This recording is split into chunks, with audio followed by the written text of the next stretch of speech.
Banyak orang di antara kaum muslimin tidak menganggap bahwasanya mengingatkan orang dari kesalahan, kemungkaran, yaitu pelanggaran agama, bukan tanggung jawab dia atau bukan dosa bagi dia. Sehingga pada saat ada orang yang tidak sholat, dilihat depan matanya, ada orang yang berbuat zina, ada orang yang berbuat apa saja kemungkaran, dia menganggap itu adalah bukan urusan dia. Begitu pula pada saat seseorang melihat orang lain tidak mengerjakan kebaikan dan dia tahu itu adalah kebaikan, perintah dari Allah, apalagi kalau sifatnya wajib. Jadi terkadang ada kemungkaran itu yang sifatnya sendirian dia. Misal ada seseorang memberikan informasi kepada kita, kalau si fulan ini nggak sholat misalnya, lalu kita pergi meluruskan kesalahan dia, itu berarti cuma ingkar mungkar. Ada kejadian yang lain, mungkin kita hanya menyuruh kepada ma'ruf saja, menyuruh kepada kebaikan saja. Seperti misalnya saya lagi ceramah begini, ini cuman mengingatkan kalau pas ada satu perintah agama yang saya sampaikan, maka itu berarti menyeru kepada kebaikan.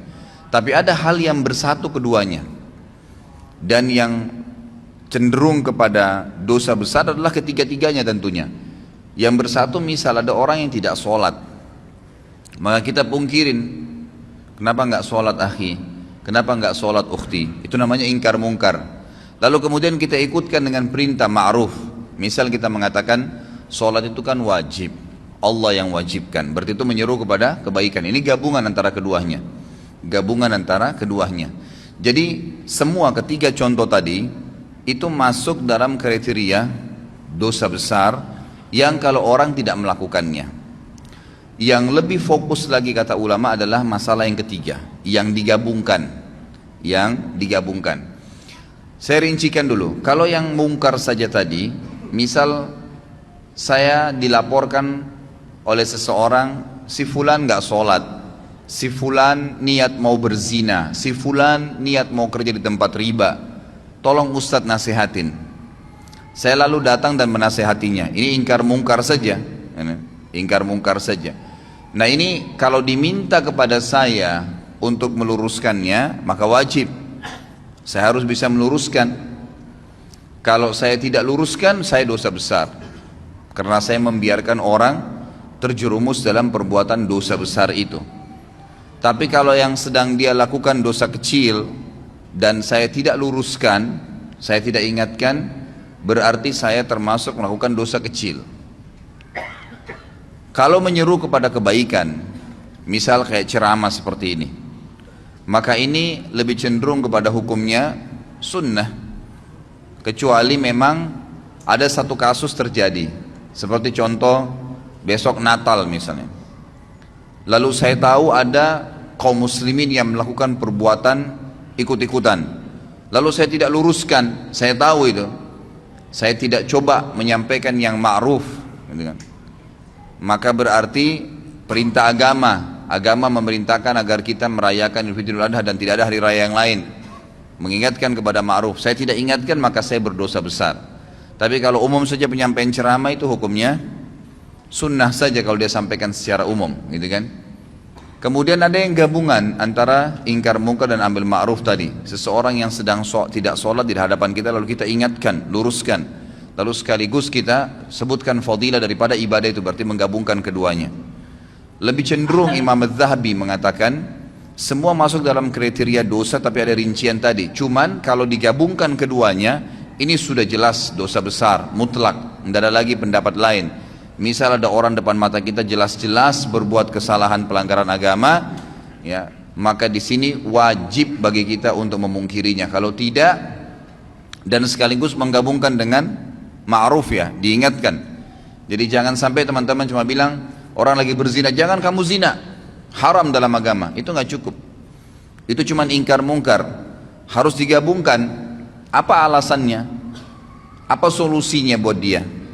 Karena zina itu perbuatan yang fahisyah, perbuatan yang buruk. Bayangkan kalau nanti perempuan yang kamu zinain ini hamil, bagaimana nanti citra nama kamu di keluargamu, di masyarakat? Bagaimana nanti kalau dia hamil kamu menghadapinya? Menggugurkan juga adalah dosa haram yang lain. Kalau kamu punya anak, anaknya haram. Jadi kita berikan ma'ruf, ya. Berikan selain ingkar mungkar, melarang dia, kita sampaikan juga kebaikan-kebaikan. Ada orang tidak sholat, tanya, kenapa akhi nggak sholat, gitu kan? Itu sudah ingkar mungkar ya, kenapa nggak sholat? Lalu kita masuk kepada ma'ruf. Sholat itu kan perintah agama, Allah subhanahu wa ta'ala yang wajibkan, pahalanya begini, begitu, begini, dan seterusnya. Maka ini penggabungan antara amr ma'ruf dan nahi mungkar. Kalau ada orang yang mengalami keadaan tadi, dia melihat depan matanya kemungkaran dan dia tidak pungkirin, dia termasuk orang yang melakukan dosa besar. Dan yang lebih berbahaya lagi, selama dia tidak meluruskan kesalahan orang itu dan dia sudah sempat melihatnya, dia tidak memungkirinya sama sekali ya. Sebagaimana nanti akan kita jelaskan, ada 3 tahapan: mengingkari dengan tangan, mengingkari dengan lisan, atau mengingkari dengan hati. Sama sekali tidak lakukan, maka bisa menjadi dosa yang terus menerus dia dicatatkan padanya, karena dia membiarkan. Jadi ada orang ini, jelas dia tahu adiknya ini misalnya minum khamr, dia nggak ingat-ingatin, dibiarin aja terus. Dia tetap sholat, tetap hadir majelis ilmu, tapi adiknya nggak pernah diingatin sama dia, nggak pernah dipungkiri bungkar, nggak pernah juga dikasih ma'ruf, disuruh ganti dengan minuman-minuman yang baik. Allah halalkan susu lebih sehat, Allah halalkan sirup, Allah halalkan madu, dan seterusnya. Kita ambil ma'ruf. Kalau tidak, selama dia lihat kemungkaran tersebut dan sampai adiknya belum berubah, dia dapat dosa terus. Karena dia juga termasuk terlibat di situ, punya andil, dia seakan-akan membiarkan. Ringannya dalam agama kita, saudaraku, karena dalam agama ini ingkar mungkar yang tadi sifatnya bisa menjadi dosa besar itu akan hilang spontan pada saat kita mengingkari walaupun cuma sekali. Jadi ingkar mungkar itu dan amr ma'ruf, melarang dari perbuatan dosa dan menyuruh kepada kebaikan, itu yang wajibnya hanya yang pertama. Misal ada orang tidak sholat nih, teman kantor, lalu kita nasihatin, kenapa nggak sholat akhi, kan itu dosa. Sholat itu kan, lalu itu ingkar mungkar. Kita masuk kepada ma'rufnya, sholat itu kan pahalanya sangat besar, satu-satunya ibadah yang diperintahkan oleh Allah subhanahu wa ta'ala kepada nabinya Muhammad SAW yang diterima di langit adalah sholat. Ibadah-ibadah yang lain, jihad, apa saja ya, termasuk ayat-ayat Al-Quran itu turun dari langit ke bumi, perintah puasa, perintah zakat, kecuali sholat di langit. Lalu ada hadis-hadis Nabi SAW, bagaimana kalau di depan rumah seseorang, di antara kalian ada sebuah danau, sebuah sungai yang luas dan airnya mengalir dengan deras, lalu kemudian dia mandi sehari 5 kali, apakah tertinggal sedikit pun dari kotorannya? Maka pasti dia akan mengatakan, apa kata para sahabat, tidak ada ya Rasulullah. Kata Nabi SAW, itu perumpamaan 5 waktu sholat. Seseorang di antara kalian membersihkan 5 kali sehari dosanya. Jadi kita sebutkan ma'ruf, gitu kan? Kita sebutkan ma'ruf. Kalau kita sudah sampaikan kepada dia sekali saja, suami sampaikan kepada istrinya untuk pakai jilbab misalnya, gitu kan? Atau orang tua nasihatin anaknya, teman nasihatin temannya atas kesalahan dia ya, diingkar mungkar, ingat selalu berhubungan. Larang kemungkaran, ganti dengan ma'ruf. Ya. Banyak orang tidak bisa meluruskan kesalahan orang lain karena dia cuma ingkar mungkar. Kamu nggak boleh begitu, selesai. Nggak cukup, harus diikuti dengan ma'ruf. Jelaskan kenapa dia tidak boleh, lalu berikan solusi. Zina pezina, solusi, berikan solusi pernikahan. Nggak usah pikir dia terima atau enggak, itu bukan urusan kita. Hidayah di tangan Allah subhanahu wa ta'ala. Ma'alaika illal balag. Allah subhanahu wa ta'ala menyampaikan kepada Nabi SAW, tugasmu hanya menyampaikan saja. Tugasmu hanya menyampaikan, jadi tidak ada tugas yang lain. Kita cuma sampaikan hidayah di tangan Allah subhanahu wa ta'ala. Kalau sekali saja, sekali lagi, Anda sudah ingkar mungkar dan amr ma'ruf, maka gugur hukuman dosa besar. Nggak ada lagi sudah. Jadi kalau sudah diingatin sekali, yang kedua, yang ke-100, yang ke-1000 itu sudah sunnah hukumnya. Sudah sunnah. Suami akan lepas dari tanggung jawab terhadap istrinya yang tidak mau pakai jilbab kalau dia sudah ingatkan, jilbab itu haram kalau kamu memperlihatkan aurat kamu. Ingkar mungkar dan ambil ma'ruf. Kan kalau kamu tutup aurat kamu itu malah menjalankan perintah agama, dapat pahala. Kamu juga tidak kehilangan apa-apa kok, malah tidak diganggu oleh orang lain dan seterusnya. Maka sudah sekali. Ternyata istrinya masih belum mau lakukan. Dia boleh tetap mengingatkan, mendoakan, tapi minimal dia sudah lepas dari beban hukum nih. Karena hukum ini yang penting ya. Nah, sekali saja sudah cukup. Sekali saja sudah cukup. Saya kasih contoh banyak sekali ikhwat dan akhwat sekalian kemungkaran. Semoga Allah hilangkan ya. Maksudnya ini bukan dihilangkan total memang. Mungkar itu tetap ada, tapi minimal Allah Subhanahu wa ta'ala tutupin ya hal-hal yang besar, karena di Indonesia ini sangat luar biasa. Saya tidak bisa habis pikir, terus terang saya lihat pelang begitu besar di pinggir jalan, biskuit harus memperlihatkan perempuan yang dadanya terbuka. Apa hubungannya? Apa hubungannya antara biskuit itu dengan perempuan yang memakan itu dengan kelihatan semua badannya? Tidak ada sama sekali, hubungannya tidak ada. Jadi orang sebenarnya lebih melihat kepada artis yang sedang ada di pelang itu. Tapi yang berbahaya adalah kita ini lewat di pelang itu. Berapa banyak pelang yang kita lewatin penuh dengan iklan sampo perempuan tidak pakai jilbab, iklan biskuit tadi yang ini. Belum sekarang karena dibiarkan makin jadi. Saya kaget melihat ada di salah satu jalan, poros jalan besarnya luar biasa iklan itu, iklan celana dalam laki-laki. Dan laki-laki itu betul-betul dikasih gambar hanya pakai celana dalam. Ini luar biasa ini. Ya, semoga Allah berikan hidayah ya. Ini negara kita berbahaya sekali kalau kita biarkan terus begini ya. Jadi ini tidak boleh. Ya, harus ada batasan gitu kan. Mungkin seorang laki-laki ini pun kalau ya seorang laki-laki tampil dan memang di sebelahnya ada dus celana dalamnya, orang sudah paham. Oh iya, ini sudah ada. Jadi kalau misalnya diberikan iklan sesuatu, itu pun kalau digambar yang terpapar itu kan secara syar'i memang tidak boleh ya. Nah, tidak boleh memang. Kalaupun orang mau lihat yang paling kecilnya, mungkin seorang laki-laki di sebelahnya ada dus celana dalam, mungkin, gitu kan. Tapi kalau ditampilkan tanpa baju, tanpa celana panjang, cuma celana dalam, lalu besar pelangnya. Setiap perempuan yang lewat situ melihatnya, setiap laki-laki yang lewat melihatnya, itu kan itu mungkar. Maka wajib Anda pungkirin. Ya, wajib dipungkirin, tidak boleh dibiarin. Kalau dibiarin dosa besar tuh. Dan kalau kita tidak pungkirin, lihat konsekuensinya. Selama pelang itu ada, kita dapat dosanya. Karena semua orang yang lewat wajib pungkir. Tapi kelebihannya kalau kita sudah pungkirin sekali saja, maka sudah gugur kewajiban. Walaupun itu pelang masih ada, gitu kan. Tinggal sekarang tata cara ingkar mungkar itu seperti apa. Imam Az-Zahabi mengangkat hadis yang sudah masyhur ya, hadis riwayat Imam Muslim, di mana Nabi SAW bersabda, "Man ra'a minkum munkaran falyughayyirhu biyadihi. Fa illam yastati' fa bilisani, fa illam yastati' fa biqalbi, wa dzalika adhaful iman." Barang siapa di antara kalian melihat suatu kemungkaran, pelanggaran-pelanggaran agama, maka hendaklah ia segera mencegahnya dengan tangannya.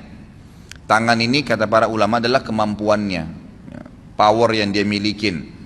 Misal orang tua kepada anaknya, dia punya wewenang, anaknya lagi mabuk diambil minuman kerasnya misalnya, atau dia tidak memberikan kebutuhannya kalau anaknya masih suka jalan dengan teman-temannya yang nakal-nakal, ditahan sama dia fasilitas, nggak boleh tinggal di rumah kalau emang tidak mau sholat misalnya, ya memang itu kewajiban dia boleh, dia punya hak untuk itu.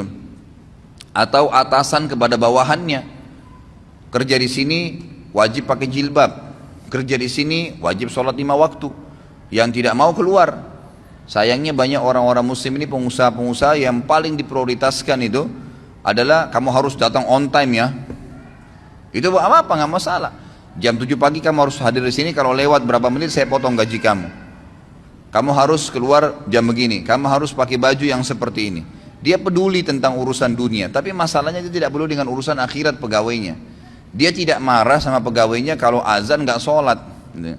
Bahkan kadang-kadang lebih didahulukan untuk urusan dunia. Mungkin saya pernah sampaikan, saya wajibkan pegawai saya di toko sama restoran saya di Kalibata itu wajib untuk berhenti, nggak boleh. Yang tidak mau ikutin terlambat sholat saya berhentikan, nggak bisa. Saya tidak butuh duit, saya bilang.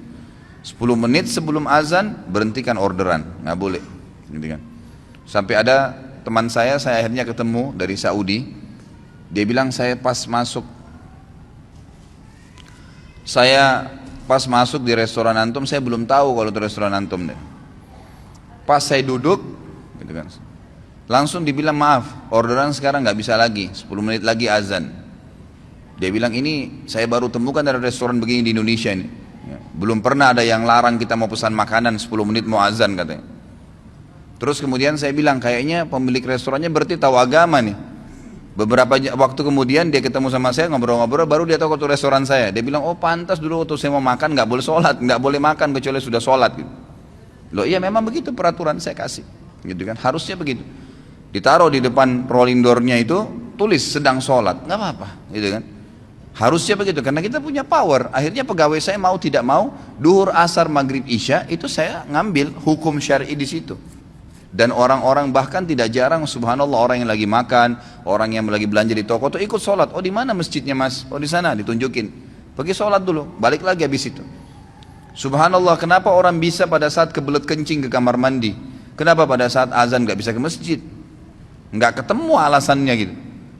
Kalau alasannya hanya karena mau jual produk, ikhwas sekalian, berapa banyak produk yang antum jual jedah sholat itu, dan berapa banyak kerugian pahala yang antum kehilangkan karena tidak sholat awal waktu. Orang kalau meninggal, ikhwas sekalian, ini antum camkan baik-baik kata-katanya. Kalau kita meninggal, tidak ada keinginan sedikit pun untuk kembali ke mobil mewah kita. Tidak ada keinginan sedikit pun untuk kembali kepada istri yang cantik atau suami yang gagah. Tidak ada keinginan lagi untuk kembali melihat anak-anak. Nggak ada keinginan lagi untuk menikmatin ranjang yang mewah. Nggak ada keinginan lagi menikmatin rumah yang bagus. Nggak ada lagi. Semua orang yang meninggal, apa kata Allah SWT? Ya, orang-orang itu akan mengatakan, Rabbirji'un, ya Allah kembalikan saya, la'alli a'malu salihan fima tarakt. Siapa tahu saya bisa, kalau saya bisa kembali lagi ke dunia, ya, saya akan kembali dan saya akan beramal soleh. Mau berharap kembali sekali saja sholat awal waktu, mau kembali sekali saja sujud, mau kembali baca 5-6 ayat Al-Quran, mau kembali selesaikan zikir pagi sore, mau kembali amal-amal soleh. Enggak lagi antum pikirin tuh kantor kita, ya, baju, mobil. Orang kalau sudah mati nggak ada pikir itu. Mau kembali dunia karena mau mengejar amal solehnya. Sayangnya kita subhanallah lebih dahulukan kamar mandi karena ada hajat duniawi daripada kita harus berwudu dan pergi sholat ke masjid. Gitu ya. Padahal berapa menit yang diambil? Ya, berapa menit? Nggak ada sama sekali. Ya, yang diambil waktu di situ. Jadi harus mengingkari dengan tangannya. Kalau tidak bisa, kata Nabi SAW, maka dengan lisannya. Nasihatin. Ikhwah, biasakan keluar mulut. Orang bisa ngomong semaunya di TV, di media. Orang yang tidak punya ilmu, tidak punya akhlak ngomong. Nggak ada tata krama dalam ucapan-ucapannya. Kadang-kadang sampai mencoreng kehormatan agama. Ngomong semaunya. Kenapa anda ini atau antum ini yang sudah faham agama tidak bicara kebaikan? Syaitan kadang-kadang membuat kita ragu untuk menyampaikan. Sampaikan saudaraku. Saf miring, maaf miring pak, safnya luruskan. Selesai kalimat. Nggak ada orang tiba-tiba tonjok kita gara-gara ngomong gitu. Orang tidak normal itu. Apalagi kalau sudah masuk masjid mau sholat, insya Allah pasti dia bergerak kok, gitu kan?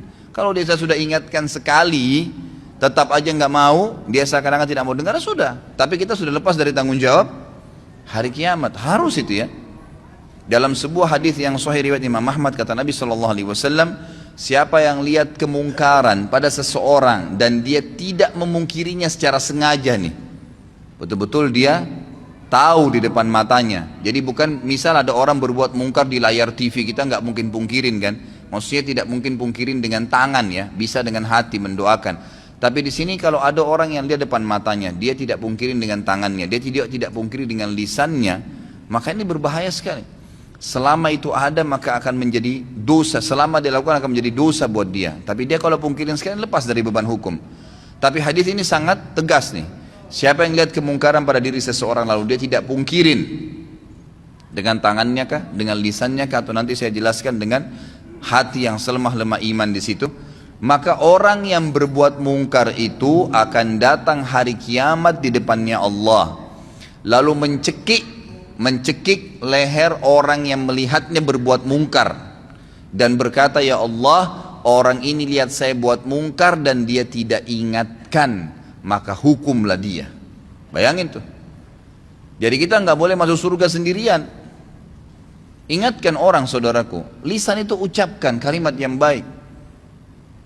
Kata Allah SWT dalam Al-Quran, wa mathulu kalimatin tayyibatin kasyajaratin tayyibatin asluha thabitun wa far'uha fis sama'. Perumpamaan kalimat yang baik tuh, nasihat, zikir, ayat Al-Quran, seperti sebuah pohon yang ditancap di dalam bumi lalu tumbuh dengan sangat kuat dan kokoh sampai menjulang ke langit, gitu kan. Jadi tu'ti ukulaha kulla hinin bi'idni rabbiha. Selalu saja pohon itu bermanfaat. Buahnya kah, daunnya kah, naungannya kah, orang bernaung di bawahnya akan bermanfaat. Seperti itu kalimat yang baik. Ucapkan, sampaikan, gitu kan, selalu. Kemudian yang ketiga adalah mengingkari dengan hati. Dan ini selemah-lemah iman. Dan kata para ulama, Imam Az-Zahabi memasukkan ingkar mungkar ini dalam dosa besar karena adanya sabda Nabi SAW di akhir hadis ini, وَذَلِكَ أَضْعَفُ الْإِيمَانِ. Dan itu selemah-lemah iman, artinya tidak ada lagi hitungan iman setelah itu. Jadi ada ancaman tapi seperti tidak kelihatan secara tulisan, gitu kan. Ingkar mungkar dengan hati, lewat di pelang, ya Allah mudah-mudahan saja engkau hilangkan ini. Ya Allah saya tidak senangin ini. Ya Allah berikan atasan saya hidayah. Ya Allah berikan hidayah orang tua saya. Tapi itu selemah-lemah iman, cuman itu ingkar mungkar juga termasuk. Kalau sudah sekali saya dalam hatinya mengatakan, ya Allah tolonglah berikan hidayah, ya Allah ginilah, sudah selesai. Dia sudah lepas dari hukuman dosa besar ini. Yang penting ingkar mungkar dulu. Dan ingat selalu ikutkan dengan ma'ruf, ya.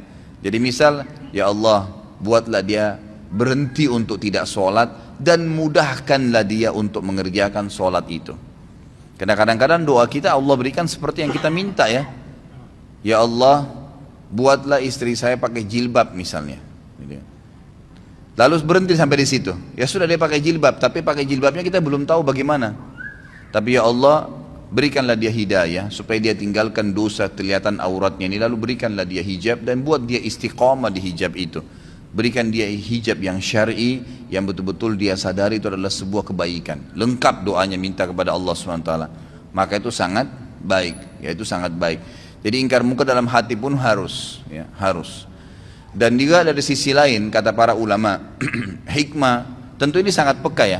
Hikmah yang sangat besar daripada ingkar mungkar amar ma'ruf adalah bagaimana supaya ma'ruf itu, perbuatan-perbuatan baik selalu meninggi karena banyak orang yang kerjakan, dan mungkar nanti akan teredam.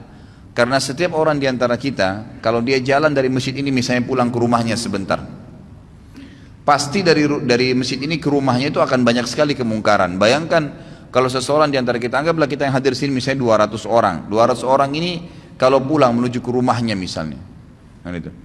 Kira-kira pada saat dia pulang menuju ke rumahnya, dia lihat 10 kemungkaran dan dia pungkirin 10 kemungkaran. Berarti kita punya 2000 kemungkaran yang kita luruskan. Gitu kan? Contohnya saja, walaupun dengan hatinya berdoa kepada Allah SWT. Kalau dia bisa dengan lisannya, baiklah, alhamdulillah, gitu kan, dan seterusnya. Jadi ini bab yang harus kita jadi. Ini kesempatan pahala. Pahala yang paling banyak kata para ulama yang bisa didapatkan oleh seseorang dari amar ma'ruf nahi mungkar. Itu yang paling banyak. Karena banyaknya kemungkaran di jalanan, kan gitu. Ada orang perempuan yang lewat tidak pakai jilbab, berapa banyak tidak pakai jilbab. Kita tidak harus melihat, tapi mengatakan, ya Allah berikanlah hidayah kepada semua orang-orang yang perempuan yang tidak pakai jilbab ini, dan siapapun yang seperti dia seluruh dunia. Berapa banyak pahala yang kita bisa dapatkan. Jadi ini hal mendasar yang harus difahami dalam masalah ingkar mungkar. Ini Imam Ghazali masukkan dalam kategori dosa besar yang ke-78. Kemudian beliau mengangkat juga hadis yang lain. Ini diriwayatkan oleh Imam Muslim juga dalam Kitabul Iman, hampir sama dengan tadi yang pertama, itu sama dalam Kitabul Iman cuma beda nomor hadis. Dalam hadis yang milik Imam Muslim kata beliau tentang kezaliman, bunyinya ada awal hadisnya, tapi ini beliau angkat cuma pertengahan hadisnya. Faman jahadahum biyadihi fahuwa mu'min, wa man jahadahum bilisanihi fahuwa mu'min, wa man jahadahum biqalbihi fahuwa mu'min. Laisa wara'a dzalika minal imani habbatu khardal. Siapa yang melihat kemungkaran lalu dia melawan, meluruskan kemungkaran itu, siapa yang meluruskan kemungkaran itu dengan tangannya, maka dia adalah seorang mukmin. Siapa yang meluruskan kesalahan dengan lisannya, maka dia juga orang mukmin. Dan siapa yang meluruskan kesalahan dan kezaliman, kemungkaran dengan lisannya, maka dia juga mukmin. Dan tidak ada iman setelah itu sekalipun atau sebesar biji sawi pun. Artinya tidak dianggap orang beriman kalau tidak mau ingkar mungkar. Ada hadis yang agung riwayat Bukhari, di mana Nabi SAW bersabda, suatu hari pernah Jibril diutus oleh Allah untuk menghancurkan satu negeri. Pada saat Jibril tiba di negeri itu, Jibril berkata, ya Allah, kata Allah, ini hancurin negeri itu. Kata Jibril AS, ya Allah, di negeri itu ada hambamu fulan, orang saleh. Ada hambamu fulan, orang saleh. Kata Allah SWT, mulai dari orang itu. Azab yang akan saya turunkan ini, mulai pada orang itu. Karena dia tidak pernah menyeru kepada kebaikan dan melarang kemungkaran. Ini banyak orang ini, cirinya di Indonesia banyak sekali. Dia azan ke masjid, tapi nggak pernah mau tahu tetangganya sholat kah, orang yang dilewatin kah, padahal cuma tinggal ucapin. Saya kadang-kadang kalau lewat di masjid dekat rumah saya, lagi duhur, banyak penjual-penjual ya kaki lima atau orang yang mampir, mereka istirahat di teras masjid, tapi nggak sholat. Nggak sholat, subhanallah ya, semoga Allah berikan hidayah. Saya lewat cuma mengatakan, Pak, Mas sholat Pak, padahal sudah dengar azan tuh kan. Mereka tetap duduk aja, kita coba ingatkan, Pak, Mas sholat. Kan? Kadang-kadang pernah ada ibu-ibu juga situ jual gado-gado, Bu, duhur Bu, sholat. Hanya itu saja. Tidak pernah tuh ada yang ngomong kasar sama saya. Yang ada cuma, oh iya terima kasih Pak, cuman gitu saja. Tapi saya sudah dapat pahalanya, saya juga sudah lepas dari dosa besar. Dan lepas daripada ancaman tadi, orang yang berbuat kemungkaran yang tidak dipungkirin akan mencekik leher orang yang melihatnya kalau tidak mengingatkan pada hari kiamat, nuntut sama Allah di mahkamah Allah agar orang ini dihukum. Ya, orang yang dia berbuat kemungkaran ya. Makanya di sini harus kita biasakan diri kita, ikhwas sekalian. Yakinlah bahwasanya agama ini adalah agama yang lurus, agama yang benar, agama yang paling diterima di sisi Allah Subhanahu wa taala. Maka kita harus bangga dalam menjalankan agama ini. Banyak orang tidak mau amar ma'ruf nahi mungkar, tidak mau menyuruh kepada kebaikan agama yang tidak mau melarang dari kemungkaran. Itu karena alasan mungkin dia masih belum yakin tentang kebenaran agama. Kalau dia yakin, kenapa harus ragu? Kenapa harus ragu? Akhwat kita di belakang sana, kenapa ragu? Ukhti pada saat ketemu dengan seorang muslimah tidak pakai jilbab, tanya dia, kenapa enggak beli buku? Buku sering saya bawain, buku-buku ada dulu, saudariku apa yang menghalangi untuk berhijab, harganya mungkin cuma 10 ribu, 12 ribu rupiah. Beli 10 biji, 100 biji, sedekahkan, setiap ketemu orang, bagi, gitu kan, kasih. Itu nanti yang kita harapkan, dan kita bersyukur pada Allah pada saat meninggal, berharap bisa mengulangi perbuatan-perbuatan itu, karena sudah tidak bisa lagi menambah amal pada saat meninggal. Ya tentu kalau laki-laki masih ada pembatas dengan wanita kalau dia mau ngomong dalam syar'i ya. Tapi kalau akhwat kita, berapa banyak kesempatan untuk antunna, untuk kalian maksudnya ya. Kalau laki-laki biasanya dikatakan antum, ya. Kalau perempuan antunna, untuk antunna lakukan, ya. Banyak sekali. Menyuruh perempuan-perempuan itu pakai jilbab, lagi belanja pakaian di pasar tidak pakai jilbab. Bu, assalamualaikum, salam, muslimah iya. Bu, kakak pakai hijab Bu. Ya, mungkin dengan sambil bercanda, ibu kalau pakai hijab cantik juga kok, misal, gitu kan? Itu kan perintah agama. Sambil ngobrol, sambil bayar. Siapa tahu Allah berikan hidayah. Bayangkan kalau semenjak itu kemudian dia pakai jilbab, misal, dia pakai jilbab. Selama dia pakai jilbab sampai dia meninggal, Anda dapat pahalanya. Karena Anda penyebabnya. Gitu kan? Nabi SAW jelaskan kan, man dalla ala khairin kana lahu mithal ajri fa'ilihi min ghairi an yanqus min ajri fa'ilihi syai'a. Siapa yang menyuruh kepada kebaikan, maka dia akan dapat pahala pelaku kebaikan itu tanpa dikurangin sedikit pun dari pahala pelaku kebaikan itu. Misal saya suruh orang pakai jilbab tadi, kemudian dengan dia pakai jilbab dia dapat 1000 pahala. Maka Allah memberikan saya bonus karena saya menyuruh dia, maka saya akan dapat pahala 1000 seperti dia, tanpa mengurangi pahalanya. Itu luar biasa. Maka semestinya kita coba gunakan kesempatan gitu. Saya masih ingat terus ya, terngiang-ngiang teman dekat saya Ali Arimi di Mekah, semoga Allah jaga beliau. Subhanallah sudah berapa tahun putus hubungan, sekarang baru masuk ke WhatsApp saya kemarin. Saya ingat betul dia sama istrinya di Indonesia, waktu masih tugas ngajar dosen di Indonesia 4 tahun, dia sahabat dekat saya. Selalu dia, subhanallah kalau jalan ke mall, jalan ke pasar sama istrinya, Selalu dia bawa buku terjemahan bahasa Indonesia dan ditaruh di tas istrinya. Kalau ada pegawai perempuan, apa saja, aksesoris, jual di restoran, apa segala, ditanya, dia suruh istrinya tanya, muslimah bukan muslimah? Kenapa nggak pakai hijab? Gitu kan? Kadang-kadang cuma dijawab dengan senyum, kadang-kadang oh iya. Ya. Kalau cuma ditanya, kenapa tidak pakai hijab? Pakai ingkar mungkar ya. Harus ikutin dengan ma'ruf. Begini langsung, ya. Langsung dijawab, langsung diberikan gambaran, kenapa nggak pakai hijab? Hijab itu perintah agama loh. Nah, jadi ada ma'rufnya. Ada yang memotivasi dia, jangan di-cut di situ saja. Kenapa nggak pakai jilbab? Dianggap dia dihardik. Tapi kalau kita masuk ke amar ma'ruf, dia merasa dididik, gitu kan? Dengan cara apa? Kita mengatakan pakai hijab itu adalah perintah agama. Bayangkan kalau setiap orang melihat Anda, yang itu.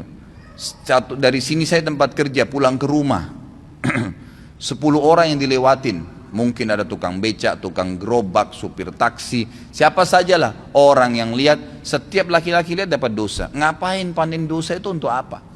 Misal kita sampaikan, subhanallah, mungkin dia dapat pahala gitu kan. Saya pernah amalkan, saya akhirnya semenjak itu ya, semoga Allah berikan beliau pahala. Saya coba, kemanapun saya pergi, saya coba bawa buku-buku. Saya coba bawa buku-buku. Kadang-kadang saya mampir di pinggir jalan penjual buah. Kalau ibu-ibu yang jual, saya tanya, muslimah? Iya. Kadang-kadang cuma pakai topi di kepalanya, dianggap sudah hijab tuh. Coba kita ingatkan, bu, pakai jilbab itu dalam Islam wajib bu. Itu kan diperintahkan oleh agama, dan leher itu termasuk aurat. Gitu ya. Ada buku, ini ada buku mungkin ibu bisa baca. Ada penjual nasi padang di dekat rumah saya. Pas saya masuk, ini suaminya Masya Allah suka hadir di masjid sama saya gitu, dekat rumah. Begitu saya masuk ke rumah makannya, ada lukisan wanita Bali besar, mungkin hampir setinggi dari lantai ke temboknya dia, mungkin 3 meteran lukisan itu. Begitu saya masuk, saya lihat ini orang Padang biasanya Muslim gitu kan. Kemudian saya ngobrol sama suaminya, Assalamualaikum Pak. Waalaikumsalam. Gini, sudah berapa lama di sini? Saya bicara dulu secara umum karena lagi nunggu dibungkusin makanan gitu. Oh, saya sudah 2 tahun di sini gini. Oh, saya belum pernah lihat, ngobrol-ngobrol lah. Akhirnya sudah, saya bilang saya tinggal di sini, dekat sini, alamat sini dan seterusnya. Selesai, pada saat saya mau bayar, saya bilang, Bapak Ibu saya punya masukan, bisa nggak? Oh iya silahkan. Kalau setahu saya dalam agama lukisan seperti ini tidak boleh. Ini kan lukisan, foto aja kalau dipajang itu masih tetap membuat malaikat tidak masuk. Apalagi kalau lukisan, gitu kan?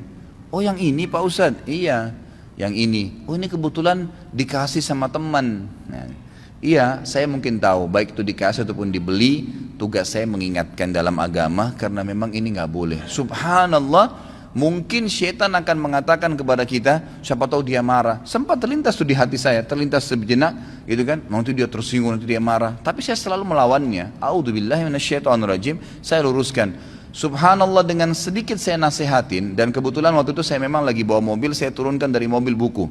Di antara buku yang saya pernah, ini juga buku sekalian memang, saya sudah pernah janjikan saya bawa, ini bukunya sudah saya bawa, ada rumah yang tidak dimasukin oleh malaikat.